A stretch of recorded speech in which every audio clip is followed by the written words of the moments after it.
The roommate. Julia lived alone in a small, creaky apartment on the outskirts of the city. She preferred it that way, quiet and unintrusive. But when rent went up unexpectedly, she decided to find a roommate to share the costs. The ad was simple: seeking a quiet, tidy roommate, immediate move-in. A single response caught her attention. The email was from someone named Clara. The tone was polite, straightforward, and oddly meticulous. The attached photo showed a woman with sharp features, pale skin, and slightly too perfect teeth.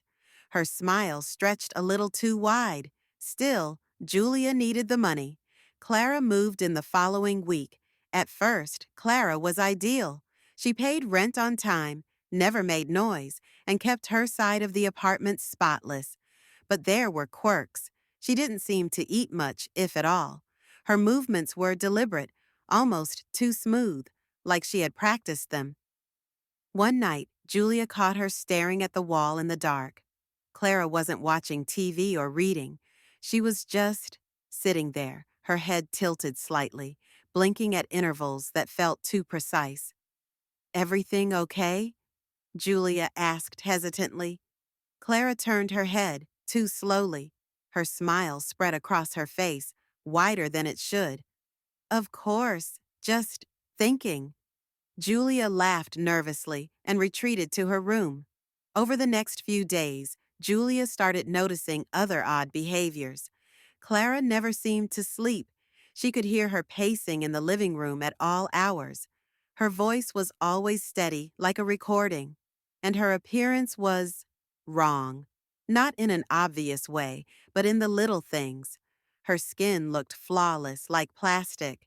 Her fingers moved too independently, as if they weren't entirely connected to her hands.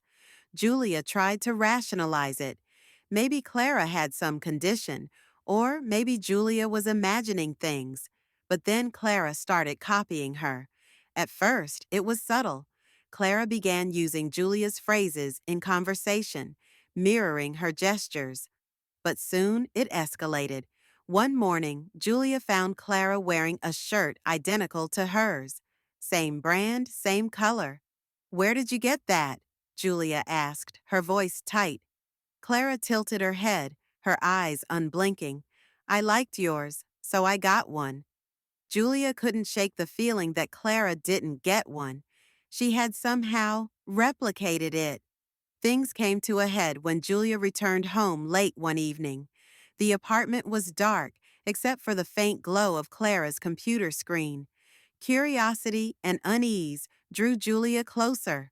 Clara wasn't in the room, but her screen displayed a folder labeled Julia. Julia's stomach dropped. Inside were hundreds of photos of her, sleeping, eating, brushing her hair. Videos of her walking around the apartment, even audio recordings of her humming in the shower. The most chilling file was a video titled Practice. Julia hesitated, then clicked it. The screen showed Clara standing in front of a mirror, her face utterly blank. Slowly, she started to smile, a wide, unnatural grin. Then she began to speak. "Hi, I'm Julia," Clara said, her voice a perfect mimic of Julia's. "I live here alone. No one will notice if I disappear." Julia staggered back, her breath hitching. Behind her, she heard the faint creak of a floorboard. She turned slowly. Clara stood in the doorway, her head tilted at that unnatural angle, her too wide smile stretching across her face. "I've been practicing," Clara said, her voice identical to Julia's, and then she lunged.